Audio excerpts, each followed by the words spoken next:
కీర్తన 128 కీర్తన 2వ వచనంలో నిశ్చయముగా నీవు నీ చేతుల కష్టార్జితము అనుభవించదవు.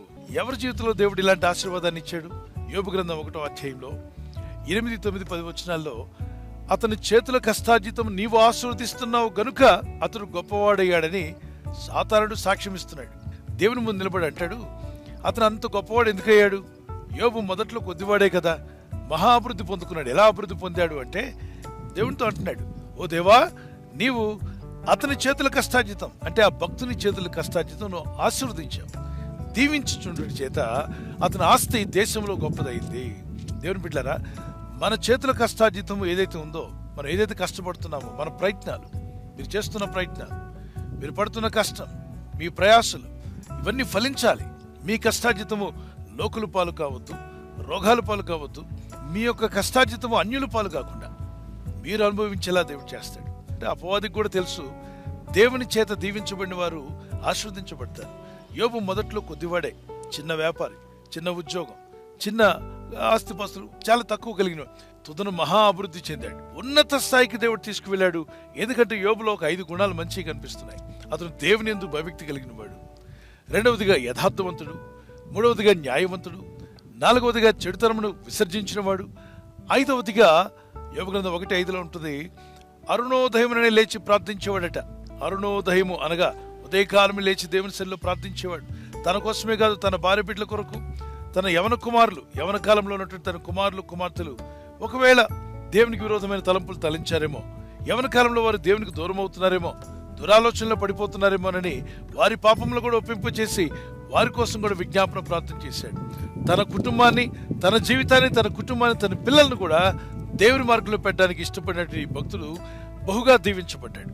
దేవుని ప్రజలారా, ప్రార్థించే వారుగా ఉంటున్న మీరు, ఈ లోకంలో రకరకాల పరిస్థితులు మిమ్మల్ని దేవుని యొద్ద నుండి దూరం చేయాలని అపవాదైన సాతానుడు ప్రయత్నం చేస్తున్నాడు. వాడికి తెలుసు మీరు దీవించబడబోతున్నారని, మీరు ఆశీర్వదించబడబోతున్నారని.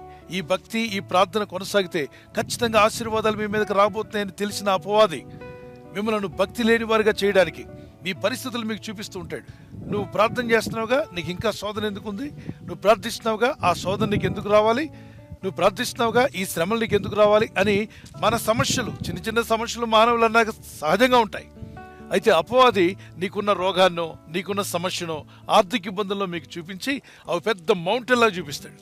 మీ సమస్యలు కూడా అపవాది మీ కళ్ళకు భూతద్దాలు పెట్టి పెద్దగా చూపించి, దేవుడు నిన్ను ప్రేమించట్లేదు, ఇక నువ్వు ప్రార్థన ఆపేయి, భక్తిని నిలిపేయమంటాడు. వాడికి తెలుసు నువ్వు ఇంకా భక్తిలో కొనసాగితే నిశ్చయముగా నువ్వు ఆశీర్వదించబడబోతున్నావు. Blessings and prosperity is going to be yours. దేవుడైన ప్రభు మిమ్మల్ని ఆ విధంగా ఆశీర్వదించి బలపరచుటకు మీ భక్తిని తక్కువ కానికండి, భక్తిని పెంచుకోండి. ప్రార్థన చేసుకుందాం పిల్లల. పరిశుద్ధమైన మా ప్రియ తండ్రి, నీ నామములో ప్రార్థిస్తుండగా నీ ప్రజలను జ్ఞాపకం చేసుకునండి. నీ యందు భయభక్తి కలిగిన నీ ప్రజలు ఎవరైతే నీ యందు ఆసక్తి కలిగి ఉంటారో, నీ యందు భయభక్తి కలిగి ఉన్న వారి యొక్క కష్టార్జితమును ఆస్వాదిస్తున్నావు. Blessings and prosperity will be yours అన్నావు తండ్రి.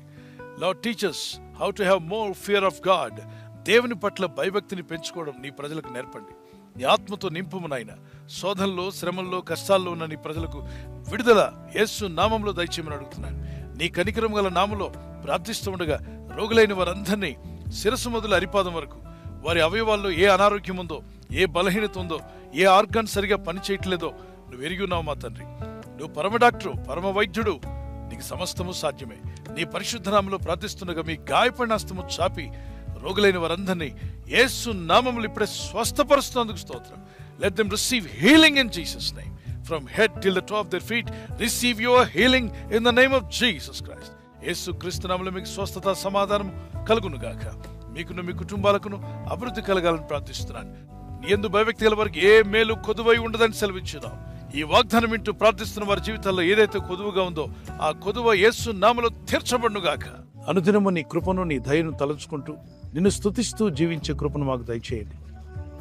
మీ రెక్కల చోటున మమ్మల్ని కాచి కాపాడారు, ఇక ముందు కూడా మమ్మల్ని కాపాడబోతున్నారు. ఈ రాత్రి నెమ్మదితో పండుకొని సురక్షితంగా కాపాడబడినట్లుగా నీ అగ్ని కంచి వేసి మమ్మల్ని కాపాడండి. మీ చిత్తములో కొనసాగే కృప మా అందరికీ దయచేయమని యేసుక్రీస్తు ప్రశస్త నామములో మీరందరికీ చక్కని నిద్ర దయచేసి తెల్లవారు లేచి కృపను మాకిమ్మని క్రీస్తు నామములో అడిగి వేడుకుంటున్నామా పరలోకపు తండ్రి. ఆమేన్, ఆమేన్. ఈ వాగ్దానాన్ని మీతోనే ఉంచుకోకుండా లైక్ చేయండి, షేర్ చేయండి.